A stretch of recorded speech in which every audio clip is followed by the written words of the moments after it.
Hello there, my sleepy fellows. Tonight, we wander into a corner of the wizarding world that few ever think about, yet it is always there, quietly observing, padding softly through the stone corridors and across candlelit halls.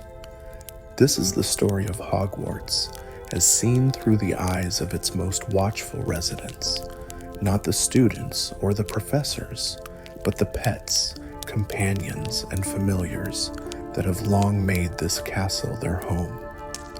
Outside the tall windows of the Great Hall, the Scottish night spreads its deep velvet across the hills, speckled with distant starlight. A thin layer of moss curls along the edges of the Black Lake, while the moon glimmers faintly on the rippling water. Within the castle, everything feels warm and safe. The comforting hum of magic lingering in the air, the scent of old parchment and beeswax candles drifting from the library, and somewhere far down the corridor, the soft purr of Crookshanks settling into his favorite spot by the fire. The story you are about to hear begins in such a night, calm, familiar, and filled with the quiet secrets only animals seem to notice. As the students prepare for bed, their chatter and laughter fading behind heavy dormitory doors, the castle slowly shifts into a different rhythm. Steps grow softer, candles burn lower, and shadows stretch a little further along the stone floors. This is the hour when pets roam freely, when owls rustle softly on their perches in the owlery, when cats slink along the banisters as though patrolling some hidden map only they can see. If you listen closely, perhaps you can hear the gentle tap of claws on the staircase or the faint swish of a tail brushing past a tapestry. Each pet carries its own quiet knowledge of hidden stairwells, of rooms that appear only on moonlit nights, of whispers between portraits after midnight. Tonight, you and I will follow them, step by step, discovering what Crookshanks, Hedwig, and others truly see when no one else is looking. But before we begin, if you find yourself enjoying this little journey into Hogwarts at night, you might wish to stay for many more tales like it. Simply keep this place bookmarked in your mind, so you can return whenever you need a little magic to drift you into sleep. So, breathe deeply, feel the warmth of the common room fire on your skin, and hear the gentle crackle of its flames. Beyond the window, the night grows still, and somewhere in the castle's quiet heart, the pets of Hogwarts are stirring. Their secret lives are about to begin, and tonight we are invited to watch. In the soft glow of the Gryffindor common room fire, Crookshanks lay sprawled on the hearthrug, his amber eyes half closed yet watchful. His fur, a russet mix of fluff and wild tangles, caught the flicker of the flames, giving him the look of something ancient and knowing. To most, he was simply Hermione Granger's rather odd-looking cat, with a squashed face and a knack for chasing things that weren't there.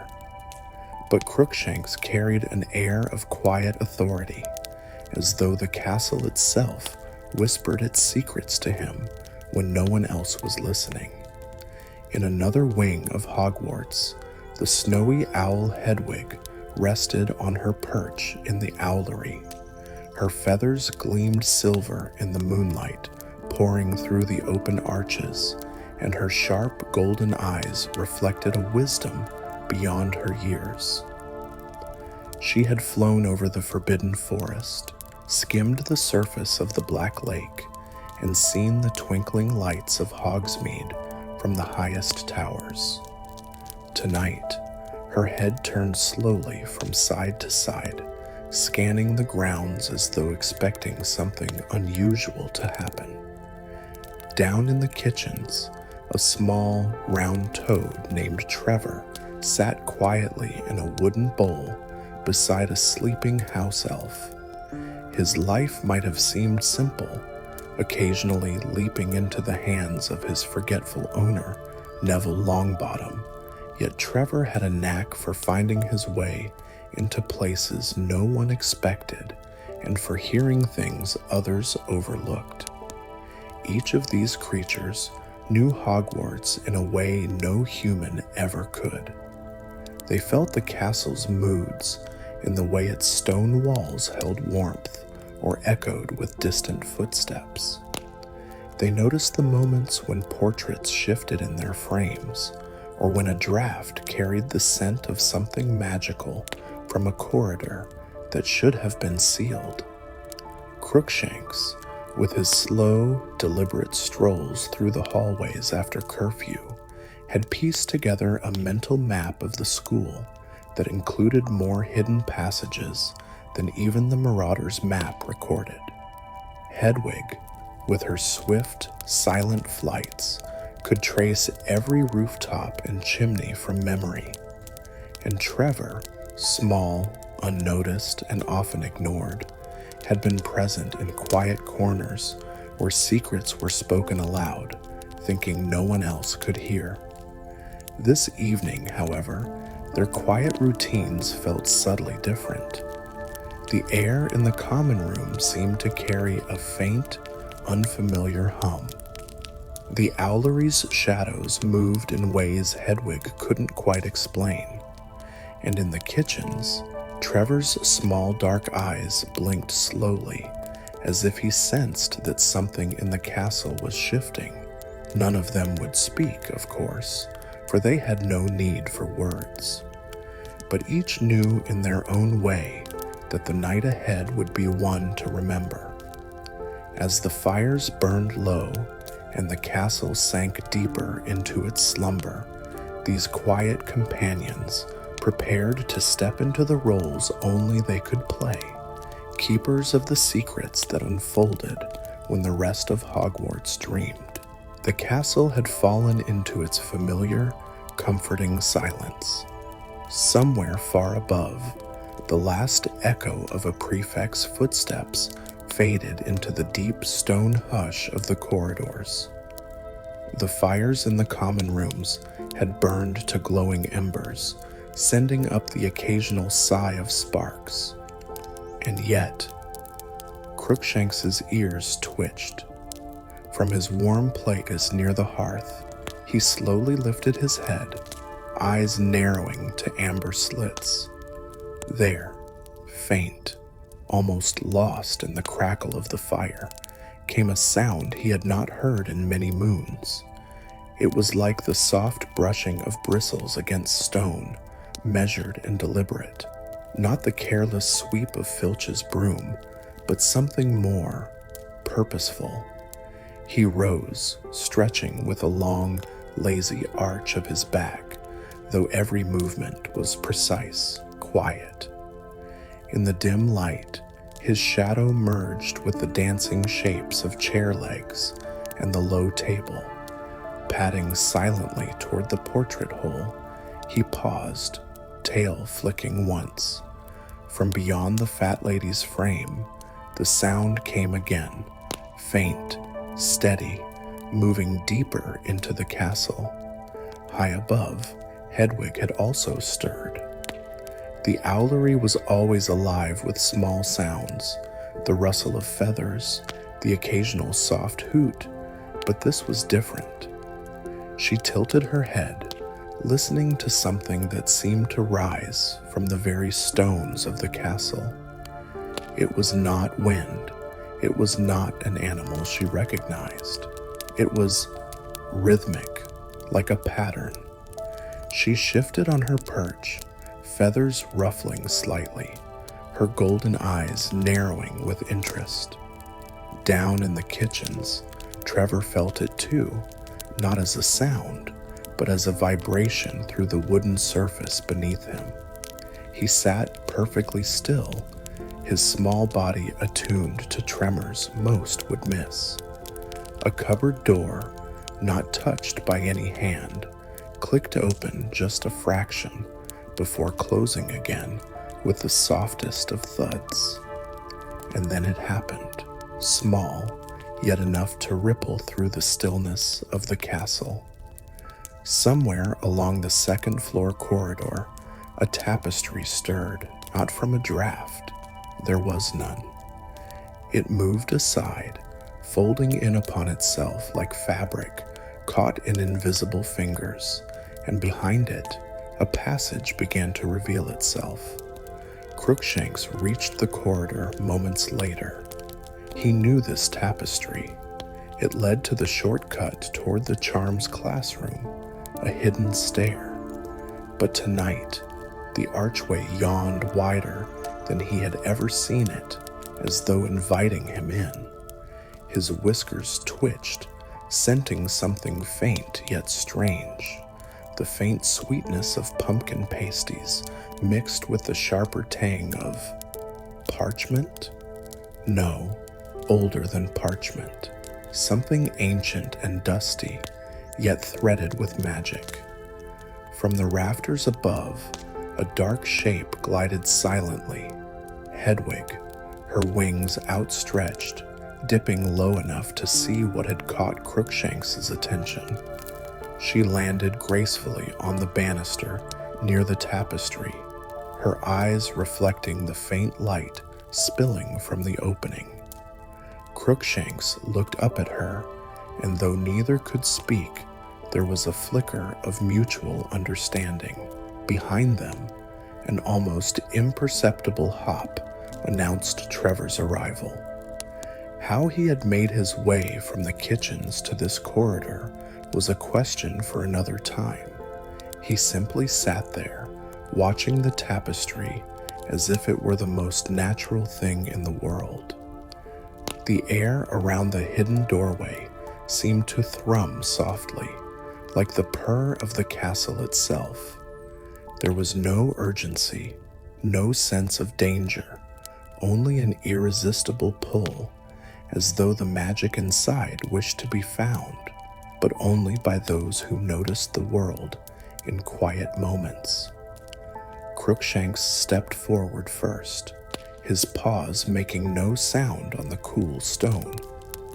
The moment he crossed the threshold, a curious change settled over the air. The light dimmed, not into darkness, but into the warm golden glow of countless floating motes, like dust caught in sunlight, but shimmering faintly with color. Hedwig followed, her talons gripping the edge of a wooden beam that hadn't been there a moment before. Trevor hopped after them, vanishing into the shifting shadows. The passage was narrow, its walls lined with stone worn smooth by centuries of unseen feet. Strange markings, almost like paw prints, were etched along the base of the walls, each glowing faintly as they passed. The air smelled of parchment and herbs, a combination that felt both comforting and mysterious. A sound reached them then, a soft, slow ticking, not unlike a clock, but coming from somewhere deep within the passage. The rhythm matched the earlier sweeping sound, and Crookshanks's ears pricked forward. Hedwig turned her head sharply, sensing movement ahead, a flicker of something small and quick, vanishing around a bend. When they rounded the corner, the space widened into a small chamber. Shelves lined the walls, each crowded with objects that seemed to hum faintly with magic. A silver bowl filled with shimmering water reflected the three of them, though the reflections didn't quite match. Crookshanks's mirrored self had eyes that gleamed brighter, Hedwig's wings seemed flecked with starlight, and Trevor's reflection sat on a perch of gold. In the center of the room stood a tall, thin object covered in a velvet cloth. The ticking sound came from beneath it. The three of them approached, moving slowly. Crookshanks brushed against the cloth, and for the briefest moment, the fabric lifted just enough to show a glint of polished brass and something that looked like tiny moving constellations. But before they could investigate further, the velvet fell back into place, not from any of their actions, but as if the room itself had decided they had seen enough for now. The ticking slowed, then stopped. A soft rush of air moved through the passage, carrying with it the gentle, unmistakable scent of the great hall at breakfast. Fresh bread, pumpkin juice, warm porridge. It was a signal, though none of them knew from whom. The night's first secret had been shared, but the deeper mystery was still to come. And somewhere in the shadows, something unseen had been watching them with quiet interest. The chamber's golden light faded into the quiet dimness of the hidden passage once more. Crookshanks, Hedwig, and Trevor exchanged glances, brief, silent acknowledgments that whatever had stirred tonight was not finished with them yet. The velvet-covered object in the center of the room remained perfectly still, as if holding its breath, while the faint scent of the great hall's breakfast drifted away into nothing. Crookshanks's tail gave a slow flick. He turned toward the far side of the chamber, where a narrow archway, so subtle it might have been mistaken for a seam in the wall, had appeared. It hadn't been there when they entered. The stone edges seemed faintly luminous, casting a gentle silvery glow that painted their fur and feathers in soft light. Hedwig gave a low, nearly soundless hoot and launched herself toward it, her wings beating once, twice, before she landed gracefully on the cool stone floor just beyond the archway. Crookshanks followed with careful steps, his amber eyes scanning every curve of the new corridor. Trevor, in his unhurried way, hopped after them, the tiny thuds of his landing almost musical against the floor. The passage beyond felt different, warmer, and threaded with a sound almost too faint to place. At first, it was like the soft trickle of water, but as they went deeper, it became something more intricate, a melody. No instrument played it, yet the tune wound gently through the air, like the memory of a song someone had hummed centuries ago.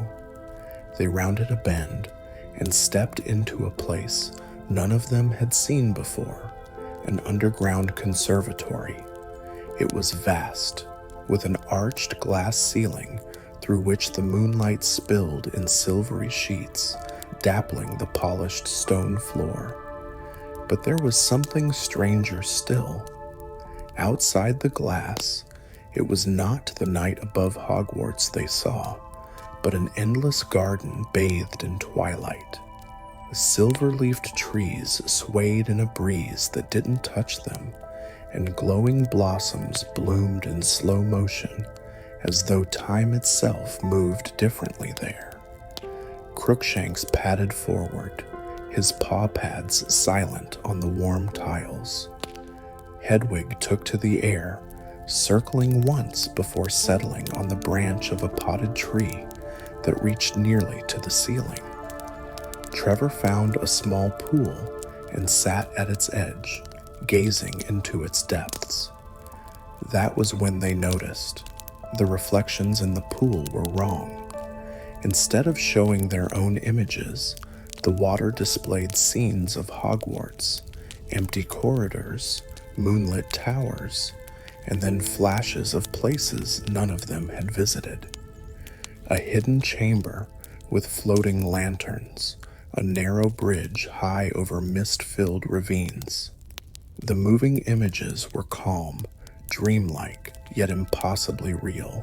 As they watched, one image lingered longer than the rest.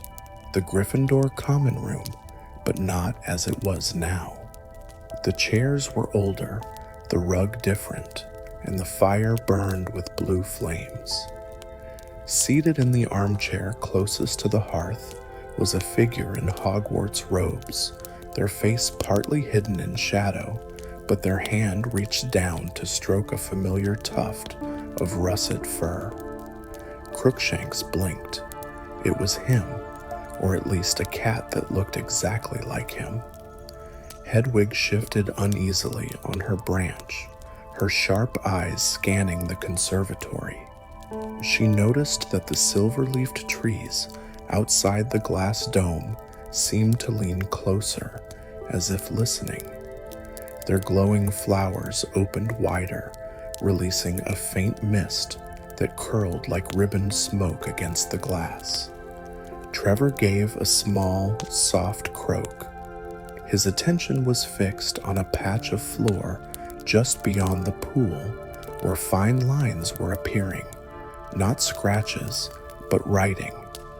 Elegant loops and swirls formed in the stone itself, each letter glowing faintly before fading.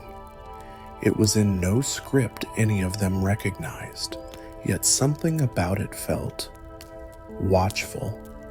The melody in the air grew a little louder, its rhythm matching the rise and fall of their breathing. Then, with no sound at all, one of the glass panels above them shimmered and shifted, becoming translucent, then transparent. Beyond it, they saw not the silver garden, but the night sky over the castle. An owl, silhouetted against the moon, flew across the frame, its wings catching the light. Hedwig tilted her head sharply. She knew that owl, not from now, but from memory, long past. It was her predecessor, a great barn owl who had served another student decades ago. The sight stirred something deep in her, an unspoken recognition that the space they stood in connected time and memory in ways no human would believe. Then, almost imperceptibly, the garden outside dimmed, the blossoms closed, the trees stilled, and the glass ceiling returned to its opaque silver glow. The melody faded, replaced by that same faint, sweeping sound they had heard earlier in the night. Crookshanks glanced at Hedwig, then Trevor. The feeling was clear. They were not meant to linger here any longer. As they turned back toward the archway, the conservatory shifted again. The pool's surface stilled, its strange images gone, and the air cooled to the ordinary chill of castle stone. They stepped through the arch, and without warning, the stone passage behind them closed, leaving only a smooth wall where it had been. No mark, no glow, no hint that the conservatory had ever been there.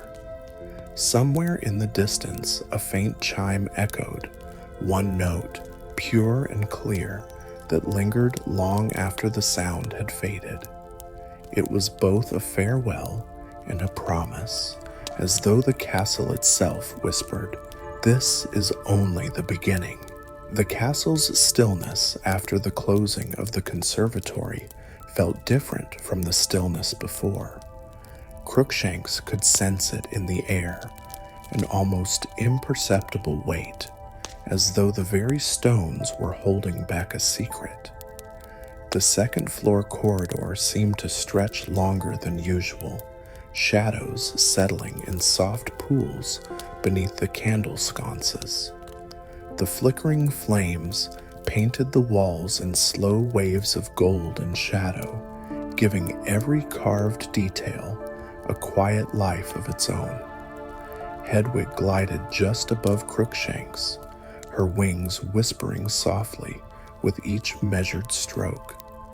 She kept her gaze moving, scanning corners and alcoves as though the conservatory's strangeness had sharpened her watchfulness.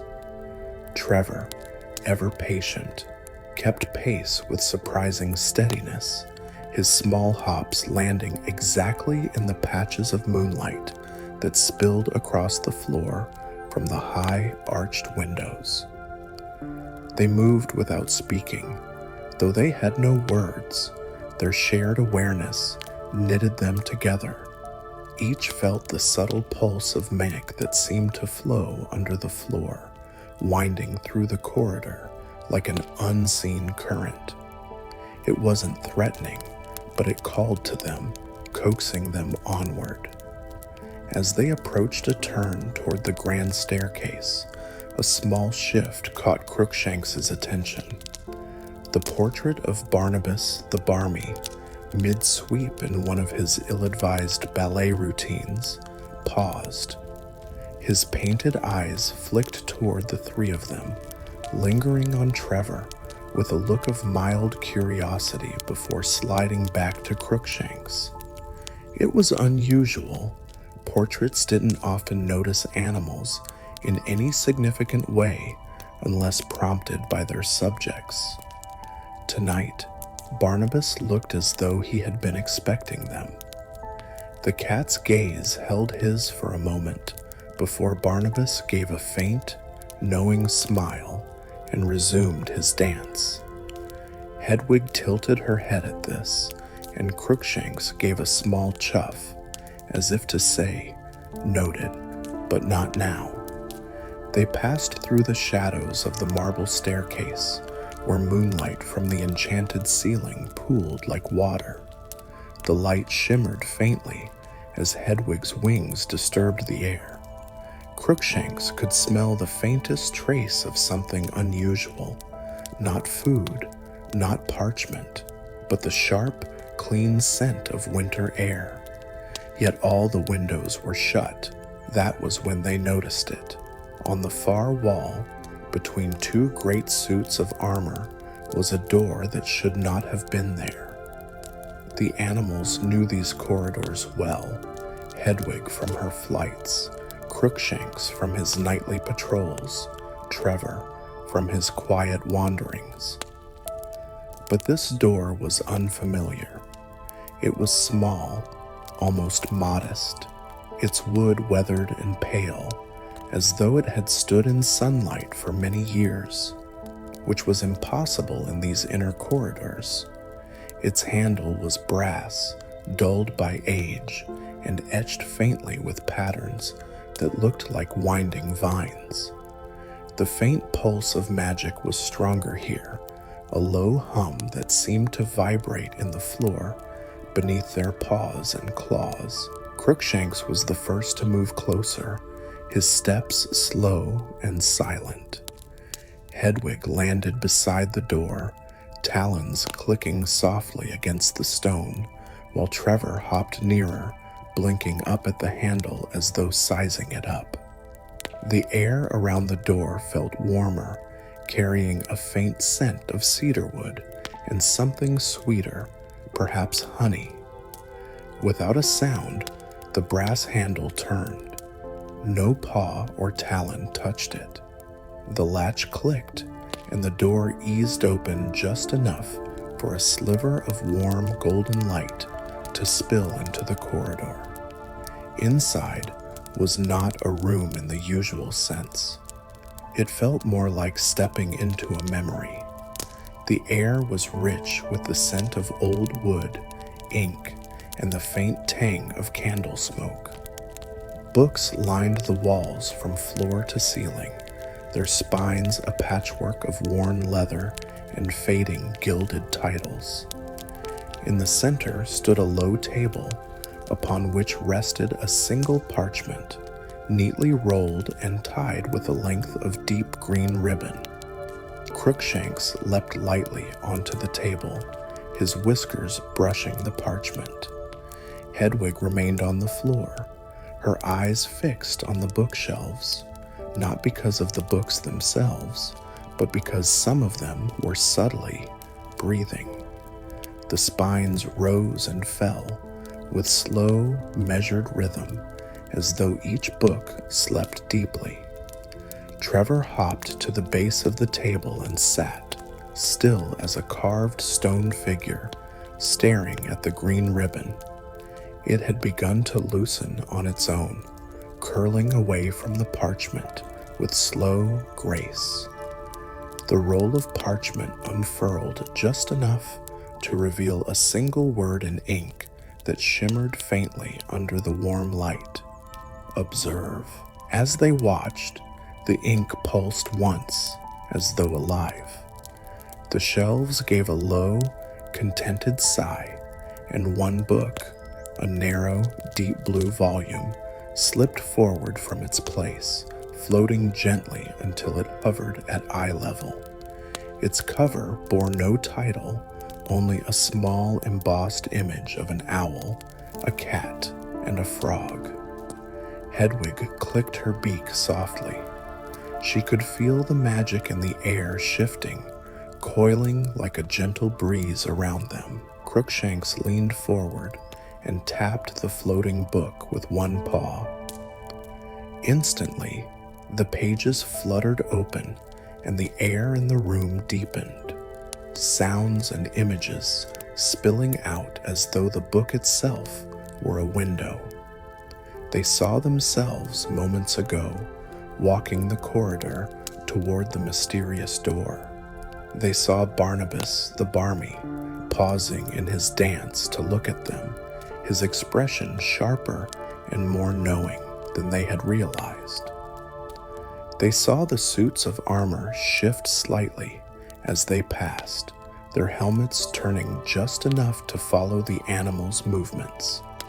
The pages turned on their own, revealing scenes of Hogwarts at night, through countless years, animals wandering, portraits watching, secret doors opening for no one but creatures who listened to the castle's quieter voices. This was not a one-time occurrence. It had been happening for centuries. The light in the room grew warmer still, wrapping around them like a soft blanket. The floating book closed gently, returning to its place on the shelf. The parchment on the table rolled itself up again, the green ribbon winding back into place. Crookshanks jumped down. Hedwig gave a single beat of her wings, and Trevor turned toward the door. The message was clear. They had been shown only enough to know the castle was watching, guiding, and perhaps waiting for them to see more. They stepped back into the corridor, the door swinging shut without a sound. When they glanced back, it was gone, replaced by the smooth, unbroken wall once more. The castle's silence returned, but now it felt layered, as though beneath its calm lay 1,000 tiny threads of movement, waiting for them to find the next one. The hush of the corridor settled back around them, yet now it felt less like an end and more like a threshold. Crookshanks paused at the base of the grand staircase, his head turning toward the shadows beneath the first landing. He could sense it, the lingering trail of that unseen current of magic, faint but steady, tugging at him as though the castle itself wished to guide their paws and wings further. Hedwig landed gracefully beside him, her feathers ruffling slightly as she glanced toward the eastern wing. From her vantage on many night flights, she knew that corridor well. It led to a series of unused classrooms, each locked and undisturbed for years. But tonight, there was a faint glimmer at the far end, a soft glow that no torch had lit. Trevor hopped forward a little, then stopped. His dark eyes were fixed not on the glow, but on the floor. There, in the spill of moonlight from a nearby window, lay a faint, winding line of paw prints. They were small, far smaller than Crookshanks, and spaced too close together to belong to any cat of the present day. Yet they shimmered faintly, as though made not of dust, but of silver powder. The three of them moved as one, following the prints. Each print lingered in the air for a moment before fading, only to be replaced by the next in the trail. They led the trio toward the eastern classrooms, their path looping once around a carved pillar before continuing on. Crookshanks walked slowly, his whiskers twitching at every change in the air. Hedwig took to the air again, gliding in short arcs to keep the path in view from above. Trevor's hops were steady, each landing perfectly inside one of the fading paw prints, as though testing their substance. At last, the trail ended in front of an old wooden door. It was painted a deep green, though the color was faded and peeling in places. Above the handle hung a small brass plaque, its inscription so worn it was impossible to read. A faint smell of mint drifted from the seam between door and frame, oddly fresh for such an old, unused space. Crookshanks padded forward and gently pressed his shoulder against the door. It opened with a whisper, revealing a room not dark and dusty as they expected, but tidy, warm, and faintly lit by a single lamp on a desk. The walls were lined with shelves, each holding not books, but small cages, wooden perches, and resting baskets. Some were empty, but others contained softly glowing outlines, shapes of animals that weren't quite there, like gentle echoes of pets that had once roamed Hogwarts. Hedwig glided to the top shelf, perching beside the faint outline of an owl with wide, patient eyes. The two forms seemed to regard each other in silence, though no sound passed between them. Crookshanks approached a low basket that held the faint form of a sleeping cat. Its fur shimmered faintly with that same silvery dust as the paw prints. Trevor hopped toward a shallow water dish where the ripples formed words in the surface. Choose your path. The meaning was unspoken, but understood. The castle was not simply showing them things, it was offering them choices. They could turn back, return to their quiet wanderings, and leave these half-seen mysteries to fade again. Or they could continue following the threads, stepping deeper into the castle's secret life, knowing that each choice would reveal more of its silent history. Crookshanks turned to Hedwig, his amber eyes steady. Hedwig gave a slow blink, the owl's way of agreeing, before turning her gaze to Trevor. The toad remained still for a long moment, then gave a single, soft croak. That was enough. With their choice made, the outlines in the room brightened for a heartbeat, then slowly dissolved into the air, leaving only the warm glow of the desk lamp. The door swung wider, revealing a second exit at the back of the room, one that opened onto a staircase spiraling downward into shadow. The pull of the unseen current was stronger here, carrying with it a quiet sense of anticipation. The three of them stepped toward the stairs, ready to follow the path wherever the castle wished to take them next. And though they moved without sound, the walls seemed to listen, as though pleased with the choice they had made. The staircase wound downward in a gentle spiral, its steps worn smooth by centuries of feet, though tonight they carried only the soft padding of paws, the faint scrape of talons, and the almost soundless thump of webbed feet. The walls were close, their stones warm as though holding the memory of sunlit days long gone. A faint, golden glow shimmered somewhere far below, beckoning the trio onward. Crookshanks moved first, his tail held low, ears tuned to every sound.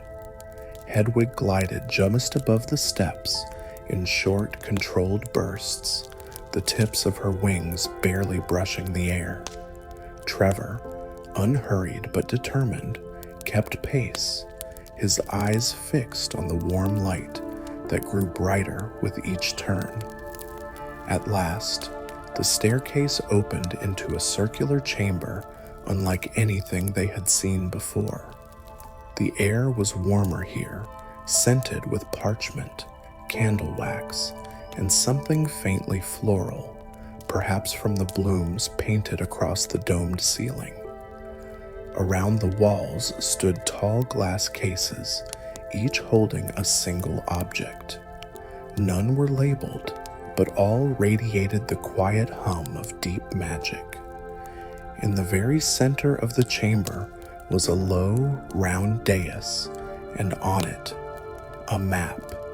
Not a flat one, but a three-dimensional rendering of Hogwarts and its grounds, formed from tiny motes of light that shifted and glimmered as though alive. Every tower, every courtyard, every secret path was there. But there were also details no human map had ever shown. Small glowing trails that moved of their own accord through the corridors, across the lawns, even under the black lake. Hedwig settled on the dais's edge, her sharp eyes scanning the glowing paths. She noticed some were thin and faint, while others shone brighter, pulsing in slow rhythm. Crookshanks stepped closer, his gaze narrowing on a particularly bright trail that began in the Gryffindor Tower, wound through hidden staircases, and ended in a part of the castle they had never explored, a point deep beneath the library. Trevor hopped closer to the map, his reflection caught in the golden motes. As he did, the glowing trails shifted, bending toward the three of them. Slowly, almost shyly, the light gathered at their paws, talons, and feet before rising into the air, weaving together into shapes, the faint, shimmering forms of animals, cats, owls, toads, rats, even a spectral Kneazle and a dignified old raven.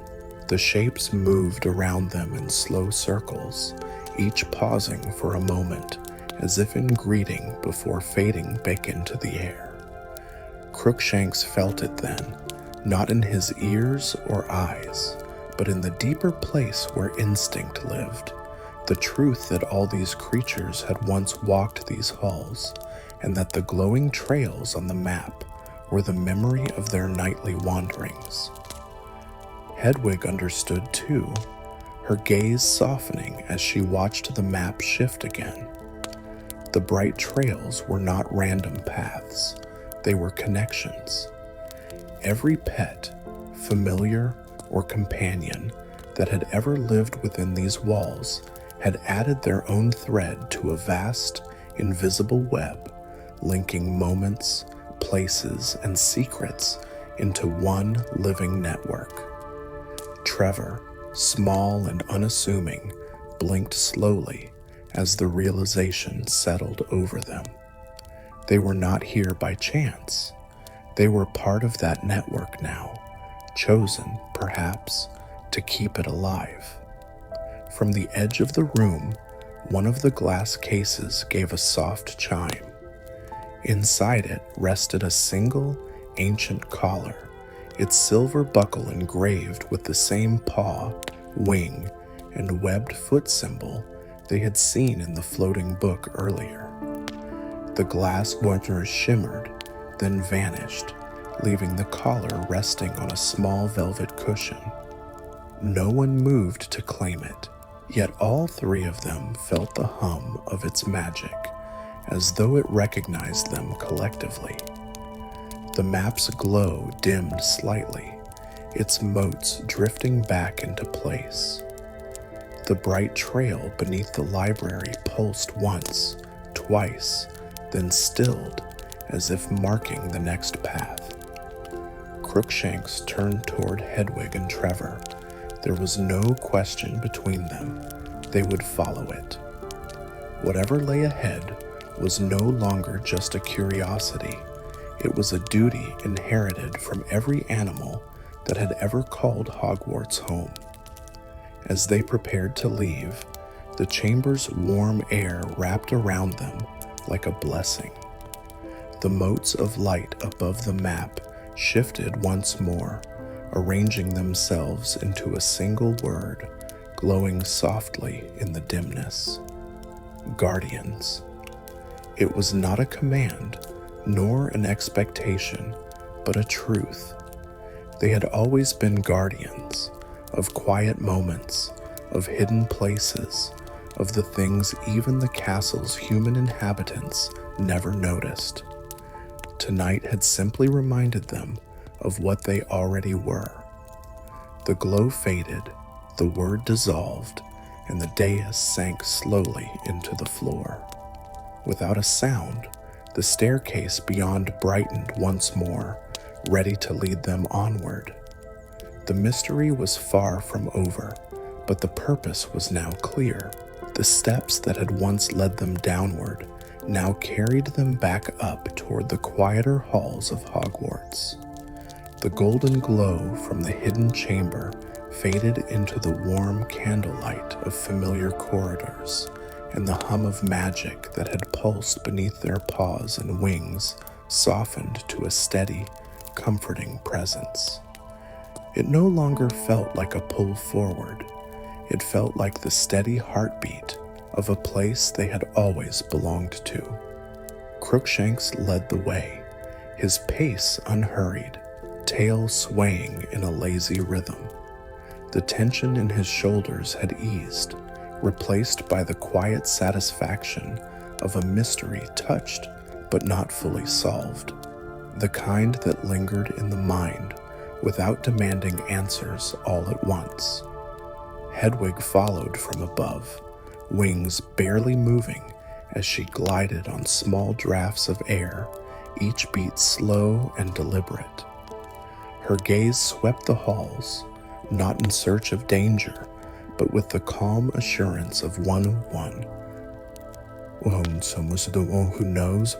who knows her path.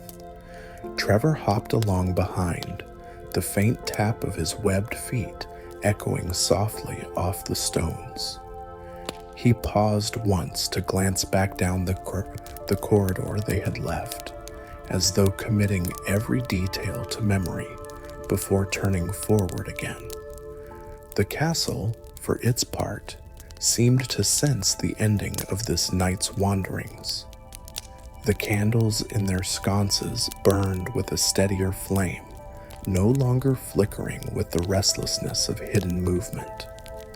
The portraits, once watchful and curious, returned to their casual chatter or drowsy slumber. Even the suits of armor stood as still as they had at the evening feast, their silent attention no longer fixed on the trio. As they neared the grand staircase, a faint breeze carried the scent of the common rooms, warm stone, faint traces of smoke, the comforting aroma of wool blankets. Crookshanks slowed, allowing the air to wash over him before turning toward the route to Gryffindor Tower. Hedwig veered toward an open window, the familiar pull of the owlery calling her to her high perch. Trevor, after a final glance at his companions, hopped in the direction of the lower floors, where the warmth of the kitchens waited for him. There was no spoken farewell, but none was needed. They had shared something wordless yet binding, the quiet pact of those who had glimpsed the deeper layers of the place they called home. The mystery would not fade from them, but it would rest now, patiently, until the castle saw fit to open another door, to draw another silver trail across the moonlit floor. Crookshanks reached the portrait hole at first. The fat lady was already half asleep, her head routing against the side of her frame. She opened one eye at the soft tap of his paw, gave a knowing smile, and let the portrait swing open without a word. Inside, the common room was still and warm, the embers in the fireplace glowing faintly. Crookshanks padded to his usual spot by the hearth, circling once before settling into the gentle heat. Above, Hedwig's talons clicked lightly against her perch in the owlery. She ruffled her feathers, shook her head once, and then tucked her beak under her wing. The wind moved softly through the open arches, carrying the quiet sounds of the castle below. In the kitchens, Trevor found his way to a small bowl of fresh water. The room was dark except for the faint light of the embers in the great ovens and the slow breathing of sleeping house elves. He drank, then settled near the warmth, his eyes half closing as the night's journey slipped into the softness of dreams. Hogwarts itself seemed to sigh then, a long, slow exhale that filled the halls with peace. Whatever the next step in this mystery might be, it could wait. Tonight had given enough, a gentle revelation, a renewed sense of belonging, and the comfort of knowing that some secrets need not be solved all at once to be treasured.